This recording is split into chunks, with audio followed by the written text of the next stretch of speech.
आज श्री मोक्ष मार्ग प्रकाशक ग्रंथ से त्रीजा अधिकार पर આપણે સ્વાધ્યાય ચાલી રહ્યો છે।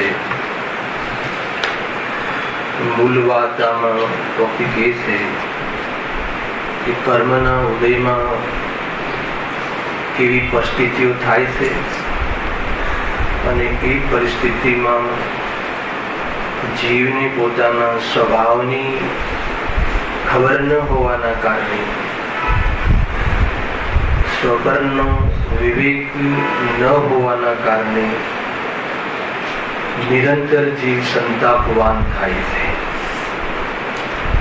ત્યાં ચારિત્રમોની કર્મના ઉદયમાં જે કષાય ભાવ થાય છે અને નો કષાયનું પરિણામ થાય છે, એમાં જીવ એ કષાયની કઈ ડિમાન્ડ છે, એ કષાયમાં જીવ શું ચાહે છે અને એ ચાહ પૂરી કરવા અર્થે કેવા ઉપાયો કરે છે અને એ ઉપાયોમાં એની ચાહની અર્થાત જે પ્રયોજન ઈચ્છે છે એની સિદ્ધિ થતી નથી અને જીવ નિરંતર વિચલિત થયો થકો અને અનંત કાળથી આ ગોરખ ધંધો કરીને પોતાનું અહિત કરે છે।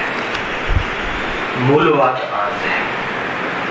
એમાં ક્રોધ માન માયા લોભ કષાય કર્મના ઉદયમાં જે પણ કોઈ ઈચ્છાઓ થાય છે અને એની પૂર્તિ કરવા અર્થે જે ઉપાય કરી એને પરેશાન થાય છે એની ચર્ચા થઈ ચૂકી છે।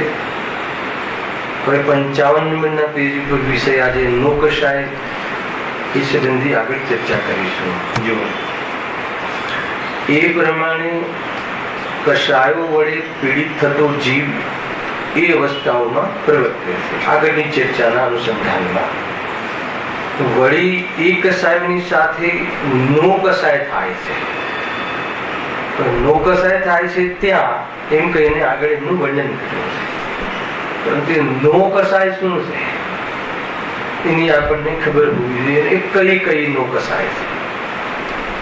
નો શબ્દ છે ને, નો કષાય, અહીંયા નો કષાય નવ છે તો નવ છે એનો અર્થ નો નથી। ઘણા લોકો એના અનુસંધાનમાં નો કષાય એટલે નવ કષાય એમ નથી, એ તો નવ ગણાવી છે। એ નો કષાય 9 પ્રકારની છે, અર્થાત અહીંયા 9 પ્રકારની મુખ્યતાથી વર્ણન છે, પણ એ તો એવી તો અસંખ્યાત કષાયો છે। નો કષાય અનેક ભેદ પડે છે, પણ મુખ્ય રૂપથી જેનાથી આપણને વિષય પકડમાં આવે અને એ કષાય ભાષિત થાય અને એના અંતર્ગત પ્રવૃત્તિમાં સુખની લાગણી કલ્પના ન કરે અને જે દુઃખ થાય છે એની પહેચાન કરે, એના ભાવનો પુરુષાર્થ કરે। ખ્યાલ આવે? એના ભાવનો પુરુષાર્થ કરવા માટે એક જ કાર્ય સમ્યક દર્શન, જે હમણાં મહિમા કરી ને બેન્સીના માધ્યમથી આ ભાવે ઉત્કૃષ્ટ કાર્ય કર્યું। કયા ક્ષેત્રથી કર્યું? ઉત્કૃષ્ટ કાર્ય કર્યું એના કારણે એ ક્ષેત્ર પણ ઉત્કૃષ્ટ કહેવા લાગે। તો કાર્ય ઉત્કૃષ્ટ એ બહુ મહત્વની વાત છે। ખ્યાલ આવશે? મૂળ તો આત્મના આશ્રય ઉત્કૃષ્ટ કાર્ય થાય છે, એ સમજવું। જો અહીંયા એ નો કષાય, તો નો શબ્દનો અર્થ છે ઈસત, એક દેશતા। એના નો નો અર્થ માત્ર નિષેધવાચક પણ નથી, પરંતુ એક દેશતા, બહુ દેશતાનો તો નિષેધ છે। એક દેશતામાં શું છે કે એનું જે એક એવા પરિણામ છે નો કષાય અથવા કષાયના એવા પરિણામ કે જેમાં મૂળ કષાયોના બળ ઉપર એ કષાયોના પરિણામ થાય છે। રાગ હોય તો હર્ષ અર્થાત પ્રસન્નતા થવાનો ચાન્સ છે, દ્વેષ હોય તો અનુસુકતા રૂપ અરતિ ભાવ થવાનું પરિસ્થિતિ થાય છે। એક તો એ અર્થ ત્યાં લીધો છે, એના કષાયના બલ ઉપર આ કષાયો થાય છે। બીજું કર્ણાન યોગની ઓરથી એક એવું માધ્યમ આપ્યું છે, એવું એક લોજિક આપ્યું છે કે જે કષાયોના નિમિત્તથી એવો સ્થિતિ અનુભાગ બંધ નથી પડતો કે જેવો કસાયોના માધ્યમથી પડે છે. એની અપેક્ષાએ પણ એક દેશતા એવું લોજિક આપ્યું છે જે સર્વજ્ઞના જ્ઞાનમાં છે. બાકી એ નવ કસાય જે છે, નવ કસાય 9 પ્રકારની, એની ચર્ચામાં ઘણી વાર એવું લાગે કે આટલી ખતરનાક કસાયો અને એને નો કસાય કહી છે. ખ્યાલ એની એક દેશતા છે, બહુમુખતા નથી. એવી જે 9 કસાય છે, નો કસાય 9 પ્રકારની એ વર્ણવી છે. કઈ? હાસ્ય, શોક, રતિ, અરતિ, ભય, જુગુપ્સા 6 થઈ. અને 3 વેદ કસાય, સ્ત્રી વેદ, પુરુષ વેદ, નપુંસક વેદ. આ 9 પ્રકારના પરિણામ છે. એ પરિણામમાં પણ જીવ કેવી રીતે વર્તે છે, અર્થાત એના ઉદય થતા કેવી પ્રવૃત્તિ કરે છે અને સુખી થવાના પ્રયાસો કરે છે, એની ચર્ચા છે. એમાં પણ વિભાજન છે રાગ અને દ્વેષમાં. કેટલી રાગ પરક પ્રકૃતિ છે, કેટલી દ્વેષ પરક છે, એની ચર્ચા આપણે બીજા અધિકારમાં કરીએ. જોવો તો ત્યાંથી જોઈ લઈએ શું વિભાગ કર્યા હતા બીજા અધિકારમાં. જોઈ લો. મોહનીય કર્મમાં ચારિત્ર મોહનીયમાં ત્યાં પણ લીધું હતું. પેજ નંબર 43 ઉપર છે. ખાલી થોડું વાંચી લઈએ, યાદ રહે કે શું આનો પરિચય કરવો જરૂરી છે. એક પરિચય શું છે? સીધો પરિચય કે આ કસાય ભાવ હે ને, આનો અભાવ કરતા સુખની પ્રાપ્તિ થાય છે અને આની પૂર્તિમાં સુખ માનવું એ મિથ્યાત્વ છે. શું કહ્યું? આ કસાય ભાવ છે, આ દર્દ છે, જેની સાથે જીવને પ્રત્યક્ષમાં ખ્યાલમાં આવે છે અને એ કસાય થવાનું મૂળ કારણ મિથ્યાત્વ છે અને એ કસાયોમાં મજા ભાસવી એ પણ મિથ્યાત્વ છે. આ સમજો. આ બધા દર્દ કસાય આપણને પ્રત્યક્ષમાં ખ્યાલમાં આવે છે કે આ બધા દર્દ છે, પણ એ દર્દનો મર્જ અને એનું બીમારી શું છે?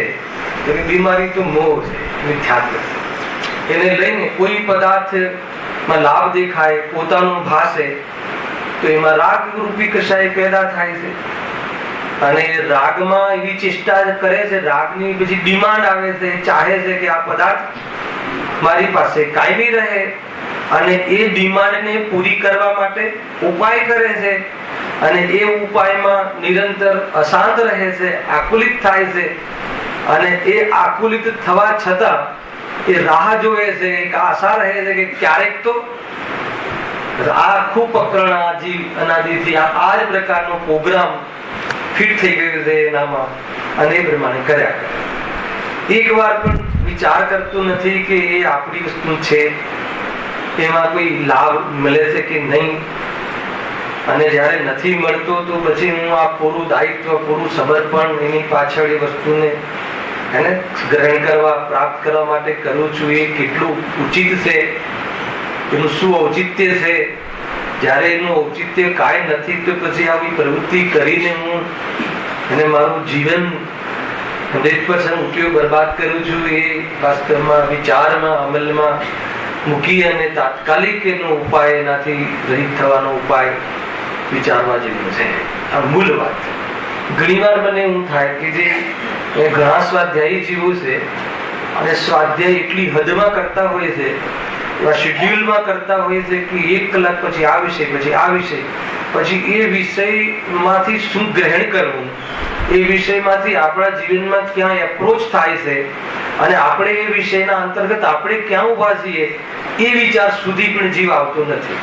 અને માત્ર એ જ્ઞાનનો વિષય બનાવી, બુદ્ધિનો વિષય બનાવી અને એમાં આમ કહ્યું છે અને એમાં આમ કહ્યું છે, એનો અર્થ આ થાય છે, ભલે એ સત્ય અર્થ હોવા છતાં પણ એના જીવનમાં આનું શું મહત્વ છે અને આ પૂરા ચર્ચામાં, તત્વ વિચિંતનમાં મારું જીવન ક્યાં અને કેવી રીતે છે એનો વિચાર જીવ કરતો નથી. અને આ બહુ વાર વિચાર અત્યારે આવી રહ્યો છે જયેશભાઈ.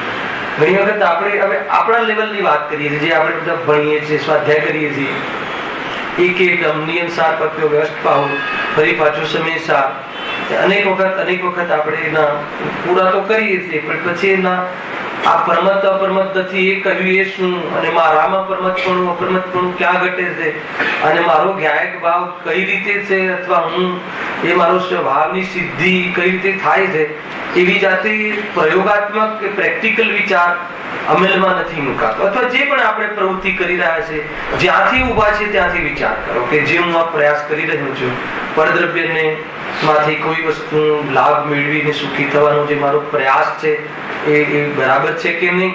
જ્ઞાની કહે છે એ બોલી પણ ગયો, હું એ પ્રમાણે વિચાર, એ પ્રમાણે મતલબ કે બધી બુદ્ધિમાં પણ છે, ધારણામાં પણ છે, પણ મારા જીવનમાં એ પ્રમાણે હું એને લગાવું છું કે નહીં, એપ્લાય કરું છું કે નહીં, એ સંબંધિત થોડો વિચાર કરવા જેવો છે. જો અહીંયા કશાય અને નો કશાય અને ક્યાં અને કેવી રીતે ભેદ પ્રભેદ છે, થોડુંક ટેકનિકલી વાંચીને પછી આપણે એ વિષય ઉપર આવીએ છીએ. જો એ પ્રમાણે ઉપર કહેલા ત્રીજો પેરેગ્રાફ, દર્શન તથા ચારિત્રમોના ઉદયથી મિથ્યાત્વ ભાવ તથા કસાય ભાવ થાય છે.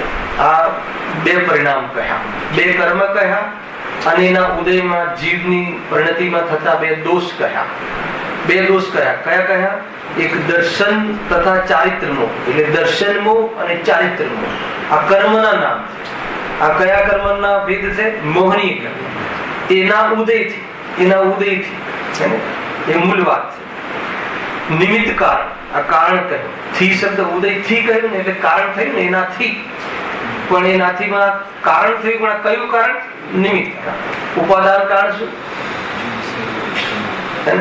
જીવ સ્વયં પોતાને ભૂલીને પરિણમન થવું એ ઉપાદાન કારણ. એ કયું ઉપાદાન કારણ?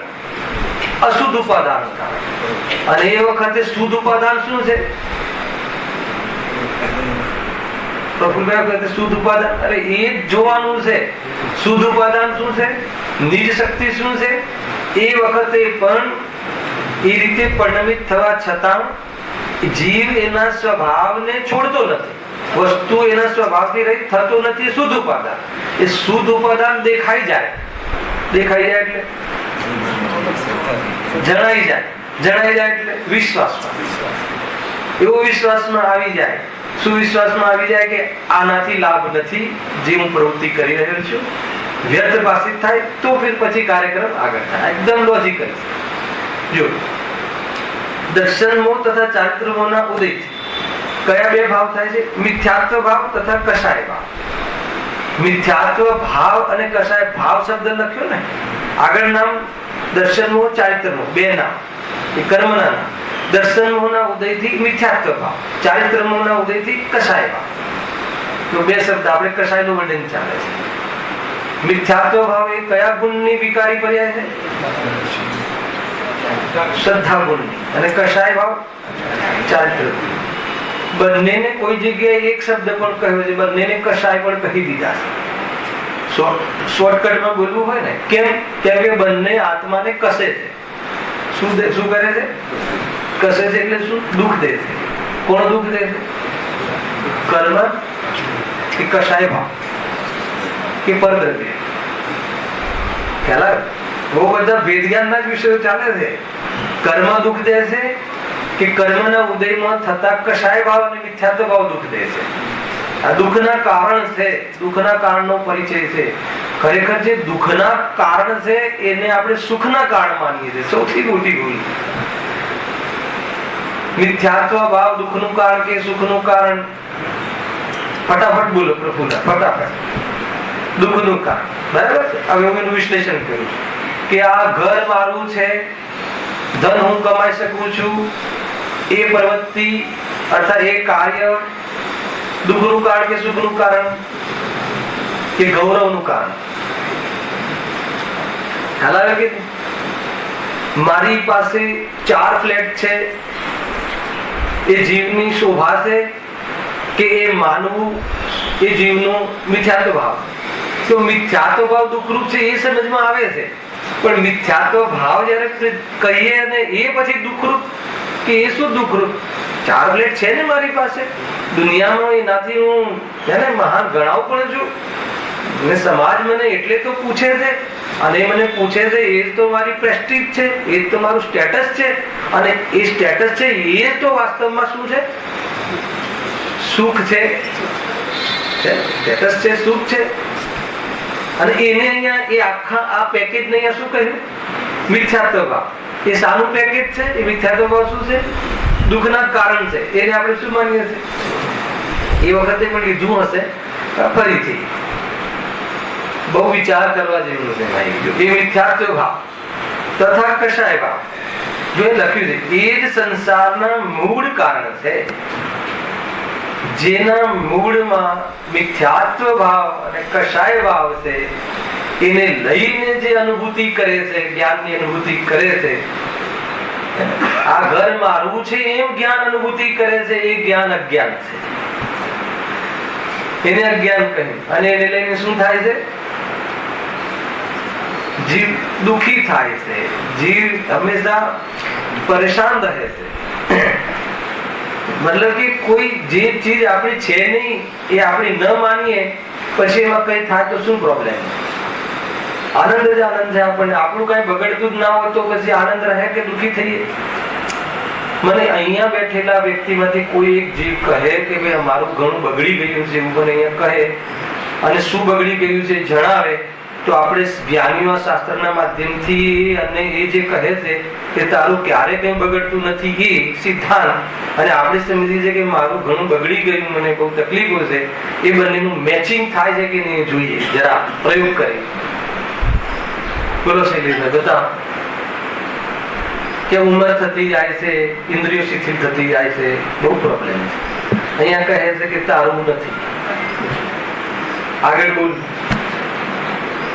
તારું નથી એટલે એ બગડ્યું છે એ વાત, તારું બગડ્યું છે એ વાત ખોટી છે, ભ્રમ છે. ભ્રમ છોડ દે, સુખી થઈ.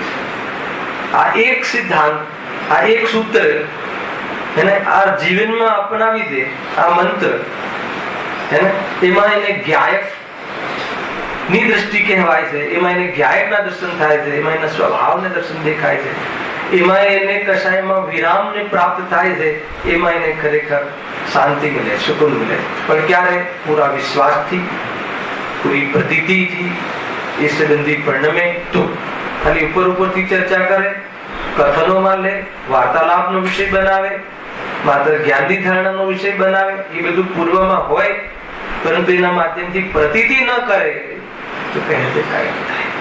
સમજમાં જેવી વાત. જો મિથ્યાત્વ ભાવ તથા કસાય ભાવ થાય છે, એ જ સંસારના મૂળ કારણ છે. ખેર આપણે એ મારે નથી બતાવવું, મારે જે અહીંયા વેદ છે ને ત્યાં લઈ જવા છે. વળી વર્તમાન કાળે પણ જીવ એનાથી જ દુઃખી થાય છે. શું કહ્યું? વર્તમાન કાળે શાનાથી દુઃખી છે? મિથ્યાત્વ ભાવ ને કસાય ભાવ, એનાથી જીવ દુઃખી છે. જે આપણે દુઃખના જે કારણ માનીએ છીએ કે બાહ્યમાં સામગ્રી સંયોગો ઓછા છે કે અનિષ્ટ સંયોગ છે કે ખોટી વાત. જો આગળ. તથા ભાવિ સંસારના કારણ રૂપ કર્મબંધનું મૂળ કારણ પણ એ જ છે. ફ્યુચરમાં દુઃખી થવાના કારણ પણ એ જ છે. સમજમાં આવે છે કે નહીં? કે ભાઈ હું આ પદાર્થોને મારા માનું છું, એ મિથ્યાત્વ ભાવ, અને એને લઈને કશાય ભાવ કરું છું, એ સારી તૈયારી છે. વર્તમાનમાં તો દુઃખરૂપ છે જ, પરંતુ ભવિષ્યમાં દુઃખનું પ્રોજેક્શન છે. કયો પ્રોજેક્ટ ખોલ્યો હોય? 1 યુનિટ વધાર્યું ને, 1 યુનિટ વધાર્યું, કંપની વધારે ઓર્ડર આપે, વધાર્યું, તો કયો પ્રોજેક્ટ છે? મેં એક પ્રોજેક્ટ વધાર્યો, હું વધારે એમાંથી ધન પ્રાપ્ત કરીશ અને સર્વ ભોગોની પૂર્તિ એનાથી કરીશ અને હું સુખી થઈ જઈશ. તો એ સુખી થવાનો ભ્રમનો જે પ્રોજેક્ટ છે, અહીંયા કહે છે કે એને મિથ્યાત્વ ભાવ કહે છે, અને એમાં નિરંતર તને એ પ્રોજેક્ટ વધારવાના ઉપાયમાં આકુલતા રહે છે, એમાં આતરોદ્ર ધ્યાન થાય છે, અને એનાથી તાત્કાલિક વર્તમાનમાં તો એનાથી આકુલિત છે જ, પણ એને લઈને જે કર્મનો બંધ થાય છે, એમાં ભાવિ કેટલી સ્થિતિથી અને કેટલા અનુભાવથી તને ફળ આવશે, અને વળી પાછો તને દુઃખી થવાનું એક સ્થિતિ બન્યા રાખશે. ખ્યાલ આવ્યો કે નહીં? એંગેજ થઈશ દુઃખી થવા માટે, અર્થાત સુખી થવાના કાર્યક્રમમાં જવાનો વિકલ્પ માત્ર નહીં આવે, એવો વ્યસ્ત રહીશ, એવી સ્થિતિ બનાવવાની તૈયારીઓ કરે છે. આ આપણને ખ્યાલમાં આવવું છે. પકડાય છે વાત? આપણે કોઈ બી એક નવી બ્રાન્ચ ખોલીએ તો એ બ્રાન્ચ સાની છે એનો વિચાર કરવા માટે અહીંયા આપણને પંડિતજી સૂચિત કરે છે. ખ્યાલ આવે? 2 રૂમ કિચન માંથી કેટલા રૂમ કિચનમાં ગયા? 3 રૂમ કિચન, પછી 4 રૂમ કિચન. શું થયું? શું વધ્યું? ગજબ છે. પણ બધું મતલબ કે આપણે જે સમજીએ છીએ અને જ્યાંથી વિચારીએ છીએ એના વિરુદ્ધમાં વાતો થાય છે સર્વજ્ઞની. તો કહે છે કે આપણે કા તો સર્વજ્ઞ ખોટા હોય એવું નહીં બોલો, તો કા તો તું ખોટો હોય એવું પણ નહીં બોલો. ખ્યાલ આવે? સર્વજ્ઞ તો સાચા છે પણ એમના માટે સાચા છે. મતલબ કે એમને પૂર્ણતા થઈ ગઈ છે અને રાગ મટી ગયો છે એમના માટે બરાબર છે. પણ અમે છદ્મસ છીએ અને અમારે રાગાદિત છે તો અમારા માટે છૂટ થોડીક જીવ આવું સોચે છે. જો એ તમને એમ લાગે કે આવા પણ છે. જો કોઈ બી જીવ તમને બતાવું ક્યાં છે.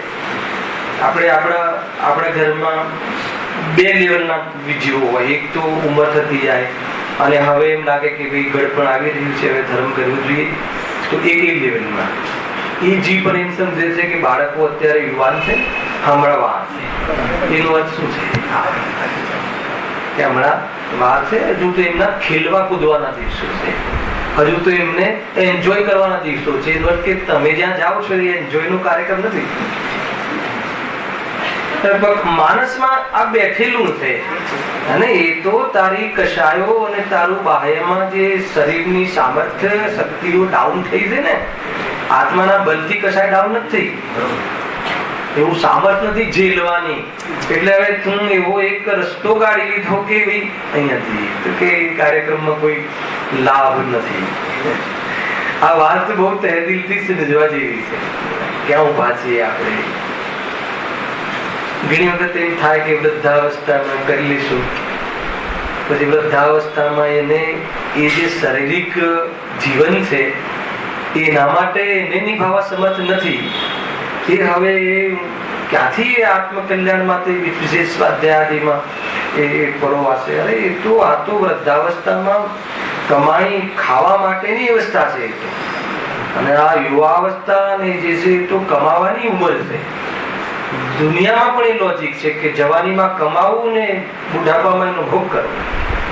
એ રીતે આ ધર્મ તો યુવાનીમાં કમાવાનો કાર્યક્રમ અને પછી હર પરિસ્થિતિમાં એને ભોગવવાનો આ માર્ગ છે. એ અહીંયા કહ્યું. બહુ જબરજસ્ત ખ્યાલ આવે. તથા ભાવિ સંસારના કારણરૂપ કર્મબંધનું મૂળ કારણ એ જ છે. કોણ છે દુઃખનું કારણ? આપણને આ વાત જજવી જોઈએ કે હું ભવિષ્યની તૈયારી કરી રહ્યો છું. ભવિષ્યમાં બી અત્યારે તો દુઃખી એને અને ભવિષ્યમાં પણ દુઃખી થવાની તૈયારી કરી રહ્યો છું. આ વાત બરાબર જજવી જોઈએ. આપણને તરત જ કોઈ એવો વિચાર આવે ડેવલપ થવાનો. ક્યાં ડેવલપ થવાનો? પ્રગતિ કરવા. ક્યાં વધવાનો? અને મને તો ઘણી વાર થાય એમ કે કોઈ બી જીવી આ બહુ આગળ આવી ગયા, બહુ આગળ વધી ગયા. આગળ વધી ગયામાં ક્યાં વધ્યું? શું વધ્યું તે તો કહો. શું વધ્યું? નરદેહ ને હારી જવું. શું વધ્યું? અને આ નરદેહ જેના માટે મળ્યો છે, આના માધ્યમથી જે કામ કરવાનું હતું એ કામ, સંયમનું પાલન, આત્મદર્શન, સમ્યક દર્શન, મહત્વપૂર્ણ કાર્ય કરીને જતા રહ્યા એ જ્ઞાનીઓ, આપણને પ્રેરણા આપી ગયા એ જ્ઞાનીઓ. આજે હમણાં પત્રિકા વાંચનમાં હતું ને, એમને પ્રેરણા આપી ગયા, પણ સ્વયં પ્રેરિત થાય તો આપી ગયા કહીએ ને. આપણને પ્રેરિત થઈ ગયા. આપણને શું લાગે છે? કશાય ભાવમાં દુઃખ છે ને. હવે એ કશાય ભાવ જેમાં કશાય ભાવ વધે, જેનાથી કશાયની, જો મૂળ તમે સેન્ટેન્સ માની લેજો કે કશાયના અભાવમાં સુખ પ્રાપ્ત થાય છે અને અજ્ઞાની કશાયની પ્રતિમા પૂર્તિમાં સુખ માને છે. આ મૂળ તમારું સ્લોગન. કશાયની પૂર્તિમાં સુખ માને એ અજ્ઞાની અને કશાયના અભાવમાં સુખ માને એ જ્ઞાની અને કશાયનો અભાવ કરી લે વિતરાગી. પૂર્ણ જ્ઞાન. શું કહ્યું? આપણે આમાં ક્યાં ઉભા છીએ? કશાય હોવી એ પરિસ્થિતિ છે, કશાય થવી એ કર્મના ઉદયમાં થવી એક પરિસ્થિતિ છે, અને એની પૂર્તિથી સુખ માનવું એ અજ્ઞાન છે. નિમિત્ત કારણ છે ને. એ તો પહેલા લીધી ને ચર્ચામાં. નિમિત્ત કારણ છે. ઘણી વાર લીધું છે. આ તમારા પ્રશ્નનો જવાબ ઘણી વાર આપ્યો છે. એ કશાય કર્મના ક્રોધ કર્મના ઉદય હોય અને ક્રોધ થાય, ઘણી વાર લીધું છે. કોઈ આપણને થપ્પડ મારે અને ક્રોધ થાય એ અહીંયા ના પાડે છે. બાહ્ય કારણ, બાહ્ય નિમિત્ત ભલે હોય પરંતુ અંતરંગ નિમિત્ત ના હોય. અરે એ વખતે અંતરંગ નિમિત્ત રાગનું હોય ને તો એમ કહે ઘણો ઉપકાર તમારો. ખ્યાલ આવ્યો કે નહીં? તમે મને બચાવ્યો અપરાધથી, ખોટા કામ કરવાથી. થયું શું બાહ્યમાં? બાહ્યમાં શું દેખાયું? થપ્પડ મારી. હવે થપ્પડ મારી તો ક્રોધ આવવો જોઈએ કે પ્રેમ આવવો જોઈએ? કહો. કોઈ તમને થપ્પડ મારે, કોઈ તમને ગાળ દે, તમને કોઈ કઠોર વચન કહે, તમને કોઈ મતલબ ધમકાવે તો શું થવું જોઈએ રાજુભાઈ? ન્યાય શું કહે છે દુનિયાની દ્રષ્ટિથી? ગુસ્સો આવવો જોઈએ. સર્વથા ગુસ્સો જ આવે છે કે કોઈ વખત ગુરુદેવ અહીંયા બેઠા હોય ને આપણને ટોકે તો શું થાય? ગુરુદેવ ટોકે તો આપણને એમના પર સ્નેહ આવે, ઉપકાર લાગે, હે ને? અને પડોશી ટોકે તો પડોશી કહે ભાઈ કચરો બારીમાંથી બહાર નહીં ફેંકો તો શું લાગે? હજુ આ એક વસ્તુ તો કહે છે કે બહારની વસ્તુમાં નિયમ નથી બનતો, પણ એ વખતે ક્રોધ કર્મનો ઉદય હોય, સમજો, અને એ વખતે રાગ કર્મનો ઉદય હોય તો એ વખતે રાગ રૂપણ કરે છે, નિમિત્ત પ્રધાન કરે. એ ઘણી વાર થઈ ચુક્યું છે. પછી એમાં એ પણ લીધું છે કે રાગ કર્મનો ઉદય હોય એટલે રાગ કરવો જ પડે, એમ ઘુસાડો છો કે નહીં, હે ને? એનાથી બંધ થયેલો નથી. રાગ કર્મના અથવા મોહ કર્મના ઉદયમાં મોહ કરવો જ પડે એવો નિયમ નથી. એ વખતે ભેદ વિજ્ઞાન કરે અને મોહથી જુદો આત્માનો અનુભવ કરે તો મોહ સમી જાય. એ મૂળ પુરુષાર્થની વાત છે. ખ્યાલ આવ્યો? એટલે નિમિત્ત પ્રધાન કથન છે. ગુરુદેવની સભામાં તો કોઈ એમ કહી દે ને કે ભાઈ કર્મના કારણે થાય છે તો બી એને સ્પષ્ટીકરણની જરૂર નથી, કેમ કે એક જ શબ્દ ઇનફ છે કે નિમિત્ત પ્રધાન કથન છે. અને કોઈ કહે કે નિમિત્ત પ્રધાન કથન કહીને શું કહેવું છે કે ત્યાં પણ ભેદ વિજ્ઞાન છે. અહીંયા સિદ્ધિ કરી હતી આપણે એક શનિવાર પહેલા. ખ્યાલ આવે? તમને જે ક્રોધ થાય છે ને ક્રોધ કર્મના ઉદયથી થાય છે પ્રફુલભાઈ, તો એમાં ભેદ જ્ઞાન બતાવો. થોડો પ્રયોગ કરીએ. જ્યારે બી પ્રશ્ન રહે ને એટલે મને રિવર્સ આવવાનું મન થાય છે. એનો અર્થ એ થયો કે હજુ સમજવાની જરૂર છે. બતાવો તમને ક્રોધ કર્મના ઉદયથી ક્રોધ થાય છે, એમાં ભેદ વિજ્ઞાન ક્યાં આવ્યું? બતાવો.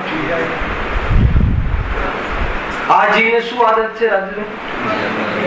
કોઈ બી કાર્યમાં બીજા પર આરોપ આપવાની આદત છે. અહીંયા કહે છે સૌથી તીવ્ર મોહ છે. અરે કોઈ બી તારી જગ્યાએ તારી ઘટના ઘટે, ઉદયોમાં ફેર પડે કે તને પરિણામમાં ફેર પડે તો તું બીજાને દોષ શું કામ આપે છે? પહેલા દોષ આપતો તું તારા કર્મનો દોષ આપ કે સ્વયં તે કર્મથી, અને પછી કર્મથી કહીને શું કેવું છે કે તે સ્વયં બાંધ્યા છે. આ કર્મથી એટલે કોઈ પરદ્રવ્યથી થોડી કેવું છે.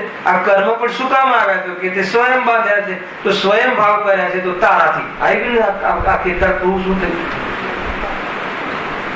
પછી ફેર પાછું ભેદ જ્ઞાન આવશે કે ઠીક છે, ચલો મારે તો કર્મનો ઉદય છે અને આવા ભાવ થાય તો મારા માટે તો ચાન્સ નથી ને, કે વાંધો નહીં, ચાન્સ છે ને. એ ભાવ તારો ગમે તેવો ભાવ આવે ને અથવા ગમે તેવો ઉદય હોય ને તો ભેદ જ્ઞાન કરવા માટે તું સ્વતંત્ર છે. ખ્યાલ આવે? કેમ સ્વતંત્ર છે?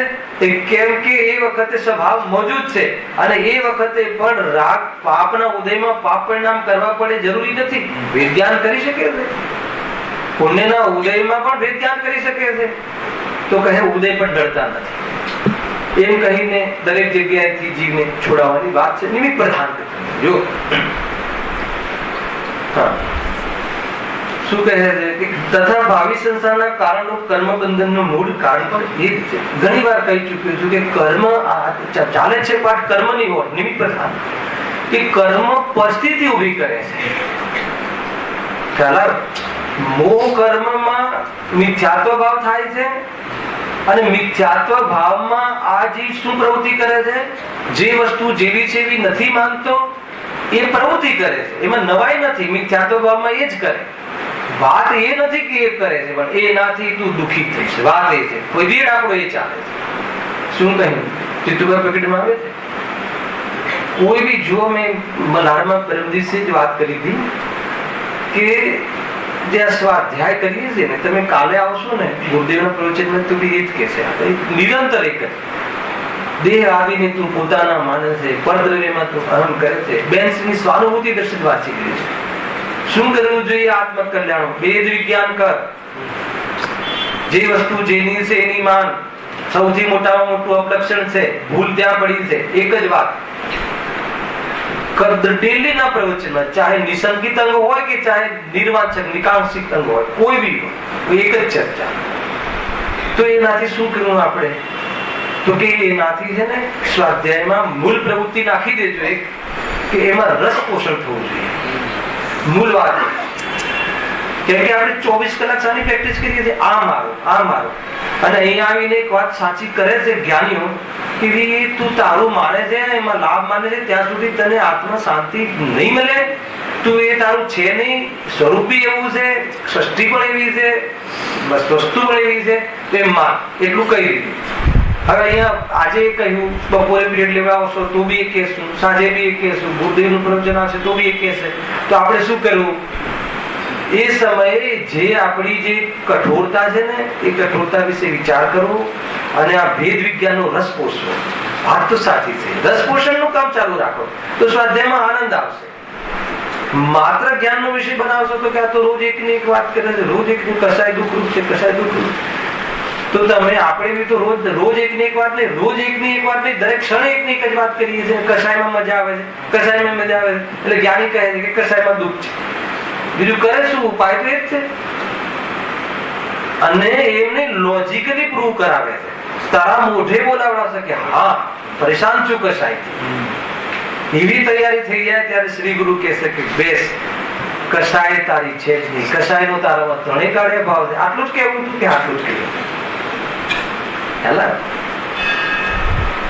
હવે જે અત્યાર સુધી એટલે એટલું નક્કી કરાય કે કસાયથી દુઃખી છે, કસાયથી દુઃખી છે, તારે કસાય થઈ રહી છે. પછી કે થઈ રહી છે ને પણ તારામાંથી કઈ ગયું નથી, પછી એની સિદ્ધિ કરશે. નથી પ્રમત કે નથી અપ્રમત, તું તો એક ન્યાય ભાવ.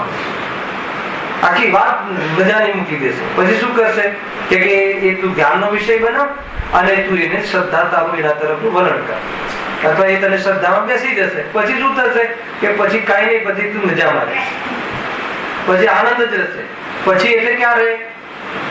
પછી એટલે કે જ્યારે, સાંભળજો, પછી એટલે કે જ્યારે ઉદયો આવશે. ઉદય ક્યારે આવે છે? કર્મનો કોટા છે ત્યાં સુધી. ઉદયમાં શું થાય છે? પરિસ્થિતિઓ બને છે. શું? શરીરમાં તૂટફૂટ થાય, બહારમાં બેઇજ્જત થાય, કે બહારમાં ઘણું આયુષ્ય રહે, કે કરોડો આવે.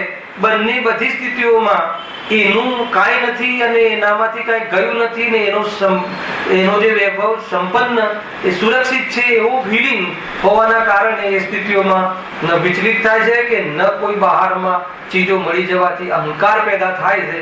એટલે નિરંતર સમતા માધ્યસ્થ ભાવથી આનંદમાં જે સાદી આનંદકાલ રહેવાની જે અંશ જાગૃત થઈ જાય છે અને એ પરિપૂર્ણતા થઈ જતા પછી અહીંયા આવવું જવું એ બધું સમાપ્ત થઈ જાય છે. આ કોની વાત છે? આત્માથી પરમાત્માની યાત્રા. આપણે આ યાત્રા નથી કરી. આ યાત્રા જેઓએ કરી છે, જે ક્ષેત્રમાં બેસીને એ ક્ષેત્રની યાત્રાઓ ઘણી કરી, પણ એમને જે યાત્રા કરી છે એ યાત્રા આપણે એટલા માટે અહીંયા દેખાય. આટલી વાત છે. જે રીતે આને તમે ભેદ વિજ્ઞાન અને જે રસ પોષણ કરો વારંવાર, જેવી ચર્ચા વાર્તામાં બસ જે આપણે વાત આ સાચી છે ને, મજા આવે છે. કશાય મટે એમાં અભાવ થઈ જાય દુઃખનો. આટલું સાંભળીને પ્રસન્નતા, અને પછી કે તું કરી શકે છે ઓર પ્રસન્નતા, અને કહે છે કે એ અભાવ કરવાની જરૂર નથી, એ જ્યાં નથી ત્યાં જો, તો કે ઓર પ્રસન્નતા. એ રીતે પ્રસન્નતાના અંતર્ગત જ્યાં કેળવાય છે દ્રષ્ટિ, અને દ્રષ્ટિ એને દેખી લે છે, તો વાત ખતમ થઈ ગઈ કે એને હવે એવી દેખવાની આદત પડી ગઈ કે કશાયના કાલમાં પણ આ હું નથી એવી પરિસ્થિતિ એની પ્રતીતિમાં ચાલ્યા કરે છે. અને કશાયની પૂર્તિનો જે કાર્યક્રમ છે એ મંદ પડતો જાય છે અને કાલક્રમે અભાવ થઈ અને પર્યાય મોક્ષને પામી જાય છે. અને હું તો મુક્ત સ્વરૂપ જ છું. જે બંધાયું તું એ મુક્ત થયો, હું તો ત્રણેય કાળે મુક્ત સ્વરૂપ છું. આ મેજિક છે, એ સમજી લો. આ જ વાસ્તવમાં જૈન ધર્મનો ચમત્કાર છે. અને કયો ચમત્કાર કહેવાય? ચૈતન્ય ચમત્કાર કહેવાય. આવો ચમત્કાર છે. એટલે આપણે કયો ચમત્કાર જોઈએ છે? ખ્યાલ આવે કે નહીં? આપણે તો એવો ચમત્કાર જોઈએ કે જે મતલબ કે અગ્નિમાં આપણને નાખે અને શું થઈ જવું જોઈએ? સરોવર થઈ જવું જોઈએ. તો દુનિયા કહે કે શું પુણ્ય છે આનું. એ ચમત્કારમાં દમ નથી. અને જે આત્મ ધ્યાન કરે છે એને એવા પુણ્યના ચમત્કારો તો ઘડી ઘડી થયા રાખે છે, પરંતુ એમાં એને રસ નથી. આખી વાત ખ્યાલમાં આવે છે? પકડાય ને?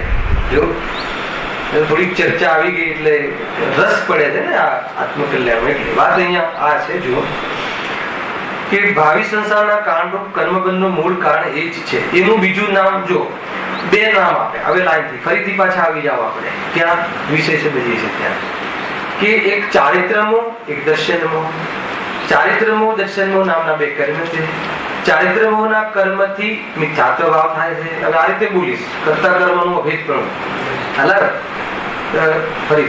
દર્શન મોહથી મિથ્યાત્વ ભાવ થાય છે, ચારિત્ર મોહથી કશાય ભાવ થાય છે. પેલા બે કર્મના નામ છે, આ બે જીવના દોષના ભાવ છે. આ બે જે છે જીવનું મતલબ કે સંસારના મુખ્ય કારણ છે. એમાં શ્રદ્ધા ગુણ અને ચારિત્ર ગુણનો મોટો રોલ છે. શ્રદ્ધા ગુણના વિપરીત પરિણામને મિથ્યાત્વ ભાવ કહે છે, અને ચારિત્રના મળને, ચારિત્ર ગુણના મલિન પરિણામને કશાય ભાવ કહે છે. આ ખ્યાલ આવે? આ બે વસ્તુ. હવે આગળ એનું જ બીજું નામ. કોનું બીજું નામ? મિથ્યાત્વ ભાવ અને કશાય ભાવ. એનું બીજું નામ શું છે? મોહ તથા રાગ દ્વેષ. મિથ્યાત્વનું બીજું નામ મોહ અને કશાયનું બીજું નામ રાગ દ્વેષ. બે નામ આપે. સાંભળજો, ઘણી વખત આ બધું નથી સમજાતું ને, એટલે શાસ્ત્રમાં પછી ખ્યાલ નથી આવતો. ટેકનિકલી બહુ ભૂલો થાય છે. મિથ્યાત્વ ભાવનું નામ મોહ અને કશાયનું બીજું નામ રાગ દ્વેષ. બે નામ છે ને, ઘરમાં પણ બે નામ પાડીએ છીએ ને. એક સ્કૂલમાં ચાલે ને એક બિલ્ડિંગમાં ચાલે, એ રીતે.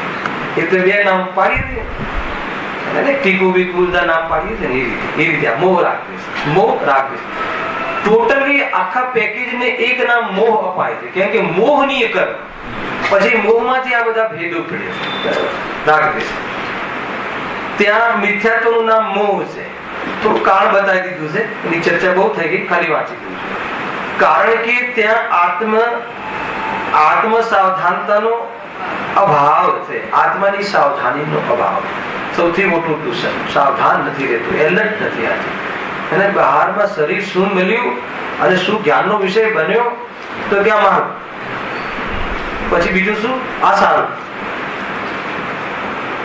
સમજજો, સ્વભાવમાંથી સીધો નીચે ઉતરી ગયો. પેલા શું થયું? શરીર મળ્યું, એ વ્યવસ્થા કર્મની મળ્યું. શું પ્રોબ્લેમ છે? મળ્યું, સંયોગમાં આવ્યું, બરાબર, મળ્યું. પછી શું થયું? મળ્યું એ વખતે બોલવામાં ક્રમ છે. જાણ્યું, શરીર મળ્યું એ જાણ્યું. જાણવાનો શું પ્રોબ્લેમ છે? જાણવા સુધી તો સ્વભાવ છે, ત્યાં મિથ્યાત્વ ભાવ નથી.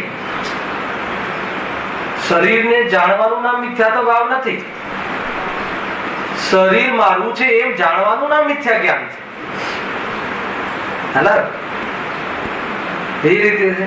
પરને જાણવાનું નામ મિથ્યાત્વ ભાવ નથી. પરને જાણવામાં પરમાં કલ્પના કરવી એ મિથ્યાત્વ ભાવ છે. બે એટલા નાજુક પોઈન્ટ છે કે જેને લઈને વિદ્વાનોના વિષય બની ગયા. એના પાછળ એટલા પ્રવચનો થઈ ગયા, સોબર પ્રકાશકમાં એટલા પ્રવચનો ને એટલા ઝઘડા, પણ એનો નિષ્કર્ષ નથી આવતો કે ભાઈ જાણવાના સ્વભાવમાં ગુરુદેવ હજારો વાર કહ્યું કે અકર્તાની સિદ્ધિ કર. હે ને, તું આ લાકડી અહીંયાથી અહીંયા મૂકે છે, એનો કરતા નથી, પણ એનું જાણવા વાળું છે. અને એ જાણવાનું સામર્થ છે એ તું છે, અને એની જાણવાની પણ ડ્યુટી નથી. એને એ દર્પણવત આચરણ જાણવું એ તારો સ્વભાવ છે. જ્ઞાતા દ્રષ્ટા પણ એ પરિણમે એ તારો પુરુષાર્થ છે. એ રીતે છે. જ્ઞાતા દ્રષ્ટા પણ એ પરિણમવું એટલે શું? જાણવા રૂપે તો છે જ, પણ કરવા પણ એ માની લે છે, એટલે જાણવા પણ એ છે એનો રસ છૂટી જાય. બસ આટલા લોજિક છે. બહુ નાનું ડેવલપમેન્ટ છે પછી બધી ગાથાઓમાં. તમે આવડે કે નહીં? જો હે ના ઉપયોગની વાત નથી. આત્મા સાવધાની એટલે આત્માનું જે વર્તમાનમાં સ્વરૂપ છે એ સ્વરૂપને પોતાનું માનવામાં અસાવધાની કરે છે, એનો અભાવ થઈ જાય છે. વેદ વિજ્ઞાન લેવું, માત્ર જ્ઞાન નહીં લેવું, વિવેક ખોઈ બેસે છે. કોઈ વસ્તુ જાણવામાં આવ્યું તો એક જ છે. અને શું કામ જાણવું એ તો ઘણી વાર લીધું છે. આગળના પિક્ચરમાં જાણવાની પ્રવૃત્તિ શું કામ કરીએ છીએ આપણે, કેટલી વાર લીધું છે. કોઈ બી ચીજની ઇન્ફોર્મેશન એ જ્ઞાનનું પ્રકરણ છે. ઇન્ફોર્મેશન જ્ઞાનનું કાર્ય છે. કોઈ બી ચીજની ઇન્ફોર્મેશન જ્ઞાનમાં મળે છે ને, જ્ઞાન ઇન્ફોર્મેશન આપે છે. અને સાચી ઇન્ફોર્મેશન શાસ્ત્રના માધ્યમથી અને એ ઇન્ફોર્મેશન પ્રમાણે શ્રદ્ધા પણ નમી જાય તો સમ્યક હશે. આટલી જ વાત ખ્યાલ આવે. પણ આપણે ઇન્ફોર્મેશન શાના માટે લઈએ છીએ? એ વસ્તુને પ્રાપ્ત કરવા માટે, મેળવવા માટે, એને રાખવા માટે. અને પછી રાખીને શું કરવું છે, એની પાછળ શું તમારું કામ કરે છે વિઝન, કે એમાં મજા આવે, એમાં આનંદ મળે. તો એ બધું શું છે? આ બધું મોહનું પેકેજ છે, આ દુઃખનું પેકેજ છે. નિરંતર કરીએ છીએ. જો હા, મોહ તથા રાગદ્વેષ, ત્યાં મિથ્યાત્વનું નામ મોહ છે. મિથ્યાત્વ કહો, મોહ કહો, મિથ્યાત્વ ભાવ કહો, દર્શન મોહના ઉદયમાં થતો આ એક દોષ છે. કારણ કે ત્યાં આત્મ સાવધાનતાનો અભાવ હોય છે. વળી હવે જુઓ, હવે ડાયરેક્ટ રાગદ્વેષનું બીજું રાગદ્વેષ છે ને, કષાય ભાવનું બીજું નામ રાગદ્વેષ. હવે રાગદ્વેષમાં જે મારે બતાવવું છે આટલું જ બતાવવું, પણ આ તો ચર્ચા થઈ ગઈ. વળી માયા લોભ એ બે કષાય સાંભળજો. પછી રાગદ્વેષ પછીના 4 વિભાગ કર્યા હતા આપણે: ક્રોધ, માન, માયા, લોભ. એમાં માયા લોભ પછી બીજી આજે 9 ચાલવાની હતી, હે ને? હાસ્ય, શોક, રતિ, અરતિ આદિ. હવે જુઓ, હા, માયા લોભ એ બે કસાય તથા હાસ્ય, રતિ અને 3 પ્રકારના ભેદ, એ બધાનું નામ રાગ છે. રાગમાં કેટલી પ્રકૃતિ આવશે? માયાચારી અને લોભ. એમાં રાગની મુખ્યતા છે. રાગના કારણે આ પ્રવૃત્તિ થાય છે. બીજી રાગમાં કઈ પ્રવૃત્તિ થાય છે? હાસ્ય, પછી શું કીધું? રતિ અને 3 પ્રકારના ભેદ. આ પ્રકાર 3 પ્રકારના ભેદ. આ ટોટલ 7 પ્રકારની શું કયા પરિણામ થયા? રાગના પરિણામ. રાગ હોય ને, મતલબ હર્ષ ક્યારે થાય? હર્ષ ક્યારે થાય? મને તમે મળો અને હર્ષ થાય. કેમ? આ દોષ છે કે ગુણ છે? આ દોષ છે કે ગુણ છે? બહુ કઠિન કામ છે આ. સર્વજ્ઞ ભગવાનની પ્રતિમા જોઈ તો હર્ષ થાય કે શોક થાય? પેલા તો એ બી આવા વાળું છે. આગળ અનુત્સુકતા બહુ રહે છે. દ્વેષ ભાવ હોય ને તો ત્યાં પણ અરતિ ભાવ થાય. ઉત્સુકતા આવે જ નહીં. દ્વેષ ભાવ હોય ને, આ બધા ધર્મમાં પડ્યા છે, આખો દિવસ આત્મા આત્મા આત્મા આત્મા, બસ મંદિર ચલો મંદિર ચલો. અંદરમાં દ્વેષ છે ને, કોના પ્રત્યે? સુખના નિમિત્ત કારણ પ્રત્યે, સુખની ગાઈડ પ્રત્યે ધર્મમાં આવે છે. અને પછી ઉત્સુકતા ના રહે. છતાં હવે કહીએ, હવે ચલો ભાઈ, આજે તો ગુરુદેવની જન્મજયંતિ છે 125મી, જેને આપણે સમાજ પર અનંત ઉપકાર કર્યો છે, આપણા પર અનંત ઉપકાર કર્યો છે, એમાં કોઈ બેમત નહીં. ખ્યાલ આવે છે? હું સાચવીને કહી રહ્યો છું. પરંતુ જેને પંચેન્દ્રિયના ભોગોમાં એ દિવસે કોઈ વનડે ખાસ અને પાછી બીટ લગાવેલી હોય, અને એને શું અંદરમાં એને શું થાય? ઉત્સુકતા આવે ખરો, પણ ઉત્સુકતા આવે તો ઉત્સુકતા ના આવે કેવું પરિણામ છે? અરતિ. એ દ્વેષના અંતર્ગત થવાવાળી પ્રકૃતિ છે. કેમ કે એને એ ધર્મના કારણ પર દ્વેષ પહેલાથી છે, અને એને લઈને પછી અરતિ રહે એવા કાર્યો આવે ને, ત્યારે એને મૂળમાં ના આવે ખરો, પણ મૂળમાં ના આવે. અને એવું મતલબ કે ચહેરો બનાવીને પ્રવચનમાં બેઠો હોય કે વક્તાને પછી હલાવે કે નહીં, આવું બનતું નથી. બોરીવલીમાં એવું નથી. નહીં, બહુ પ્રસન્ન અહીંયા ખરેખર કહું છું. એ નિમિત્ત નૈમિત્તિક સદન છે. વક્તા અને શ્રોતા વચ્ચે લિંક છે આની. ઉત્સાહ તમારો જેટલો હોય એટલું એને ગુરુદેવના પ્રવચનો ખીલે, એનો મર્મ નીકળે. મર્મ તો ક્યાં એના હૃદયમાં હોય છે. એના હૃદય એ જ વાંચી શકે કે તમને પ્રસન્નતા આવે. અરે એટલા માટે આ પ્રત્યક્ષમાં વક્તા સાથે સાંભળવાની પ્રથા છે. કેમ કે ખાલી મોઢાથી નથી બોલતો, એની આંખ બોલે, એનો હાથ બોલે, એનો ચહેરો બોલે, બધું જ બોલતું હોય છે. ગુરુદેવને કોઈ વાત કહી હોય, એનો મર્મ આવતા જે મૂળ આવે તો સામેવાળો વ્યક્તિ જોડાય. એ બધી લિંક માટે આ સાક્ષાત સાંભળવાની ગણતરી હોય છે. એ તો એકવાર સાંભળ્યા પછી ઓર વિઝન ખુલે માટે કેસેટનો ઉપયોગ કરવો. કેસેટનો ઉપયોગ પ્રમાદ માટે નથી, મજબૂરી માટે છે. હાલો, અહીંયા આવી ના શકાય એવી અવસ્થાઓ હોય ત્યારે. બાકી ગુરુદેવનું પ્રવચન અહીંયા તમે આ એન્વાયરમેન્ટમાં સાંભળો, એનું અંતર પડે છે. વક્તાની સાથે ગુરુદેવના પ્રવચનની ચર્ચા કરી અને એનો સાર કાઢો, એનું અંતર પડે છે. આપણી પાસે હવે એવા ભાગ્ય નથી કે સાક્ષાત ગુરુદેવ રહ્યા, પણ એના એવા ભાગ્ય તો જરૂર છે કે એમની વાણી રહી. મૂળ વાત એ હતી કે હર્ષ થાય છે. લાગે દોસ્ત ગુરુદેવ મળે, ગુરુદેવ મળવામાં આપણને હર્ષ. મારી વાત કેવી હર્ષ થાય કે ના થાય? હર્ષ થાય. હવે હર્ષ થયો દોષ છે કે ગુણ છે? બહુ ભારે કામ છે. બોલવું કઠિન પડે છે જીવને. માનવું તો દૂર વાત રહી, પેલા બોલવું કઠિન પડે છે. જુઓ, અપેક્ષાઓ હોય. હવે ચરણાર યોગની વિધિ સાંભળો કે લો ને 5 મિનિટ, 10 મિનિટ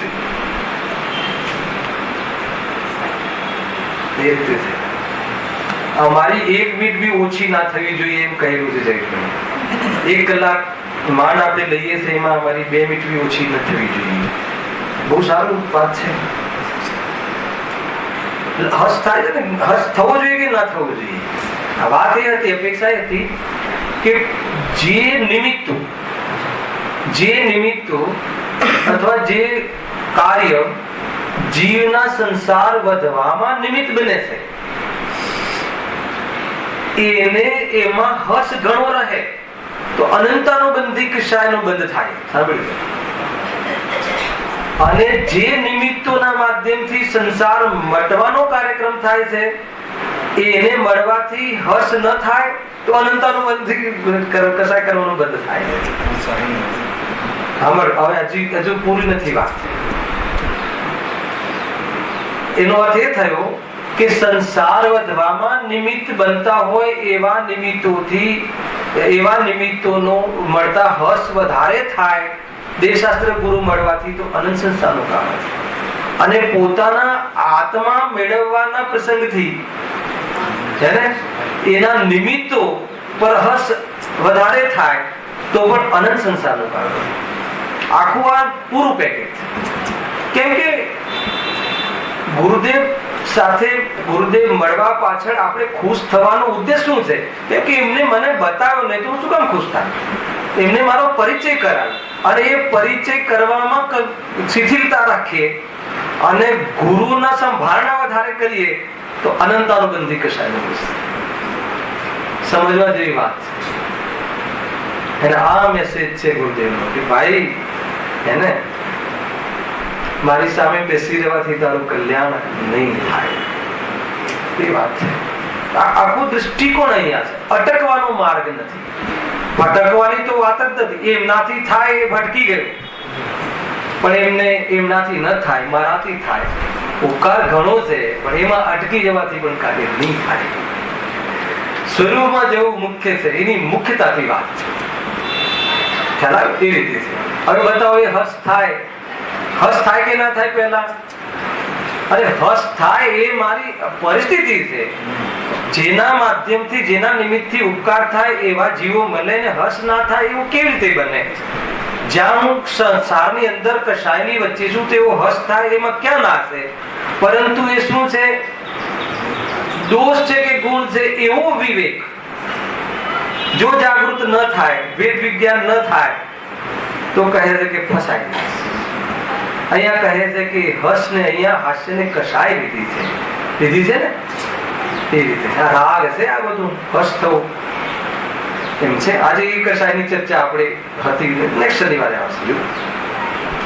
માયા, લોભ એ બે કશાય તથા હાસ્ય, રતિ અને ત્રણેય પ્રકારના વેગ એ બધાનું નામ રાગ છે.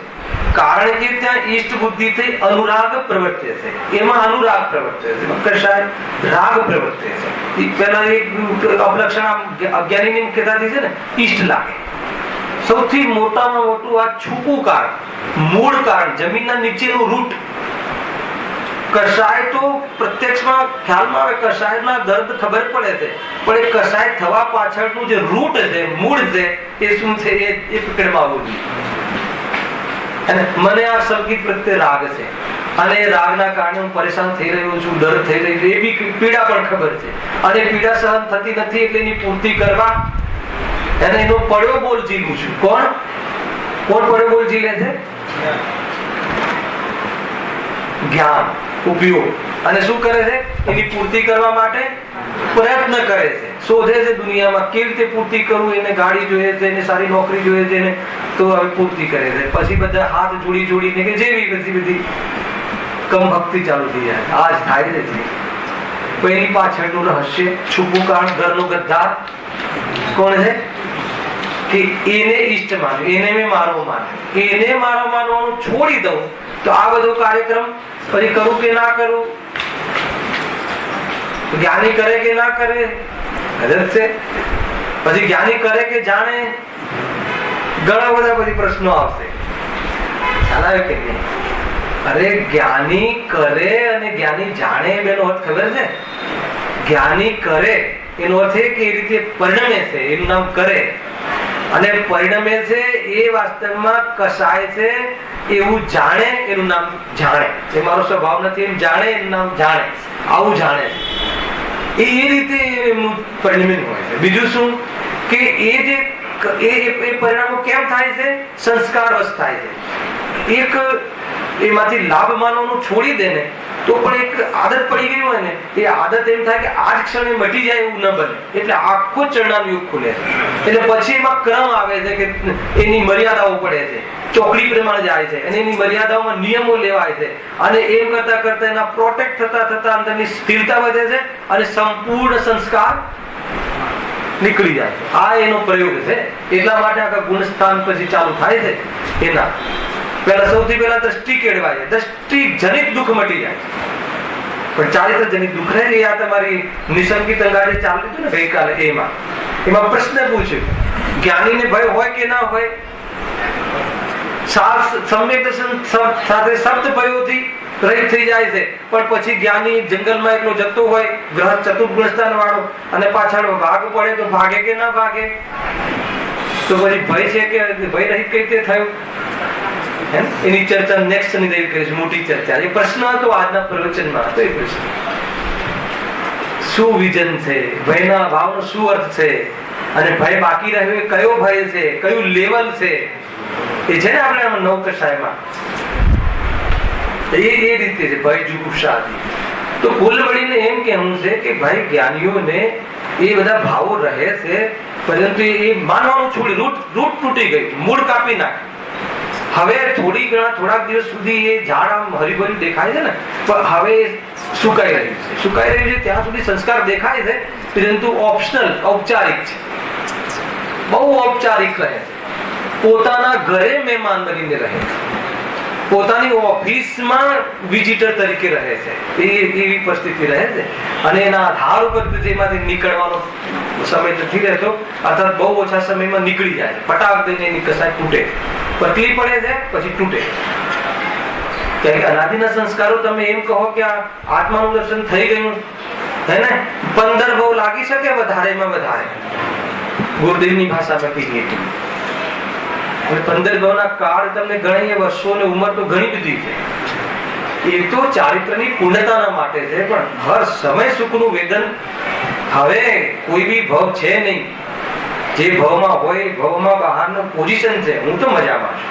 એ દ્રષ્ટિગત આનંદ છે. પછી પર્યાય અને પરિણામગત નો અલગ ચર્ચા લેશું આપણે કાલક્રમથી. અહીંયા માત્ર ખાલી આપણે 2 મિનિટ વાંચી લઈએ છે. હા, ઈષ્ટ બુદ્ધિથી અનુરાગ પ્રવૃત્તિ છે. તથા ક્રોધ અને માન એ બે કસાય અને અરતિ શોક ભય જુગુપ્સા કેટલા થયા શૈલેષભાઈ? નહીં, ક્રોધ અને માન બે, પછી અરતિ શોક ભય ને જુગુપ્સા 7 અને ઓલા કેટલા હતા? 6. માયા ફરીથી વાંચું છું. લોભ અને માયા 2, હાસ્ય રતિ અને 3 ને 2 5 ને 2 7 થયા. બરાબર છે. અને આ દ્વેષ ત્રણેય પ્રકારના વિવિધ. ક્રોધ માન એ બે કસાય, રતિ શોક ભય અને જુગુપ્સા એ કેટલા થયા? 4 ને 2 6 અને ઓલા કેટલા થયા? ટોટલ કેટલા થયા? 13. આ 13 તમને ગણાવવું જોઈએ ને, એનું મારે બહુ કામ છે આગળ. 13 પ્રકારના જે કસાયો અને એમાં આગળ આવવા વાળો વિષય.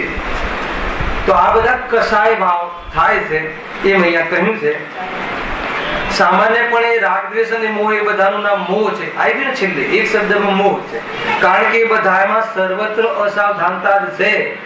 એ બધામાં ખરેખર સ્વરૂપની ધૂળ ધાણી જ છે.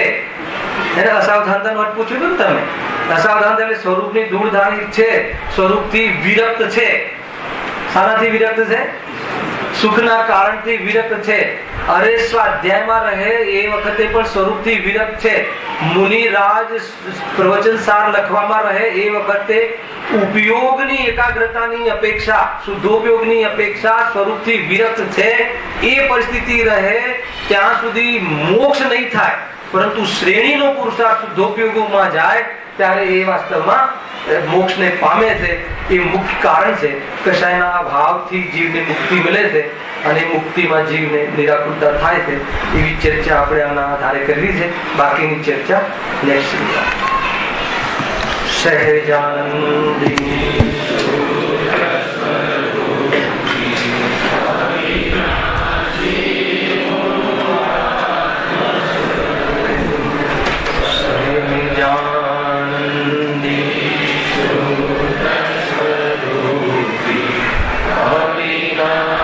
Amen.